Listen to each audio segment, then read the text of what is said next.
Le groupe thématique numéro 2 est l'un des groupes les plus importants dans le processus de transformation stratégique de l'UNESCO. Nous, on a travaillé depuis la création de ce groupe thématique avec mon collègue Ernesto pour déjà avoir plusieurs idées sur la communication. Nos collègues qui ont travaillé avec nous ont essayé de donner beaucoup d'idées sur la communication externe, notamment le web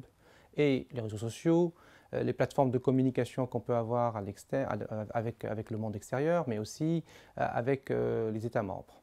Le plus important également, et aussi, c'est par rapport aux communications internes. Et là, c'est des défis majeurs pour l'UNESCO, surtout si on parle de transformation stratégique. En ce qui concerne les résultats, bien évidemment, parce qu'aujourd'hui, quand on parle aux partenaires, on a besoin de faciliter l'accès aux résultats de nos travaux, aux différentes activités qu'on mène dans différents secteurs, mais également d'orienter les messages les plus importants pour les acteurs avec qui on travaille. Bien évidemment, on a besoin d'impliquer notre force qui est la présence dans le monde des différentes régions, des bureaux dans le field. Et pour ça, on propose aujourd'hui de s'organiser mieux pour tout ce qui est communication, sachant qu'il y a pas mal d'organisations aujourd'hui qui ont fait des pas énormes pour améliorer leur mécanisme de communication et leur façon de communiquer avec les différents acteurs, notamment les jeunes. J'espère que dans ce groupe de travail, de toute façon, nous, on continue le travail. J'espère qu'on va, dans peu de temps, déjà faire sortir des recommandations qu'on va suivre et qu'on va implémenter et qu'on va essayer de mettre en œuvre avec les différents acteurs, bien sûr, bien évidemment, mais avec l'appui de tous nos collègues à l'UNESCO. En ce qui concerne, bien évidemment, la communication, c'est une thématique qui est transversale. Bien évidemment, on travaille avec les autres groupes thématiques, comme le groupe sur la stratégie et le partenariat, et le groupe sur l'efficacité et le réseau. Et ça, c'est un travail qui va nous permettre en fait, d'introduire plus de communication dans nos travaux et permettre de mieux améliorer notre visibilité de l'UNESCO et avec le branding. La communication aujourd'hui pour l'UNESCO devient fondamentale, non seulement par ses besoins de montrer ce que nous faisons sur le terrain et vis-à-vis des politiques publiques, vis-à-vis de nos stakeholders, les États membres, mais aussi la société civile. Et dans ce cadre, cette modernisation de l'institution implique des changements aussi au niveau de la façon dont nous communiquons.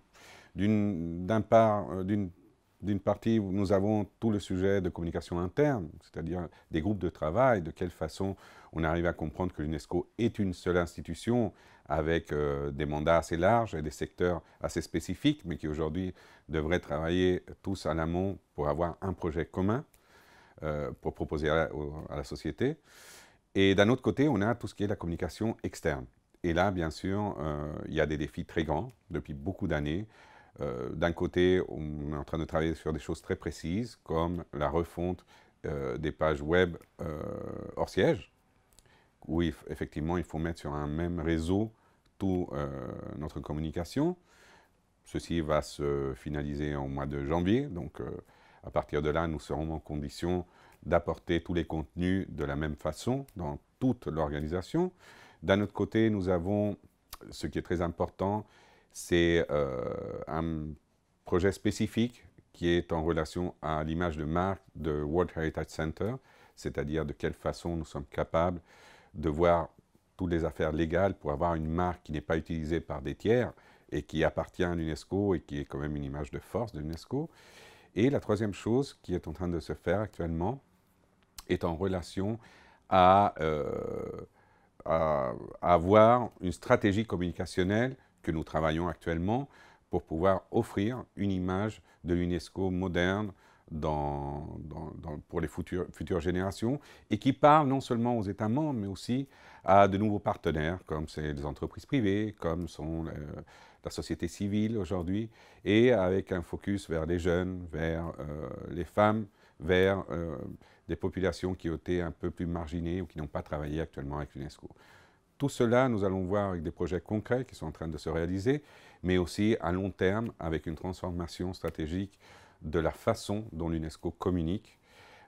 sur, bien sûr, les réseaux sociaux et toutes les plateformes que nous connaissons aujourd'hui pour communiquer l'action et le mandat de l'UNESCO.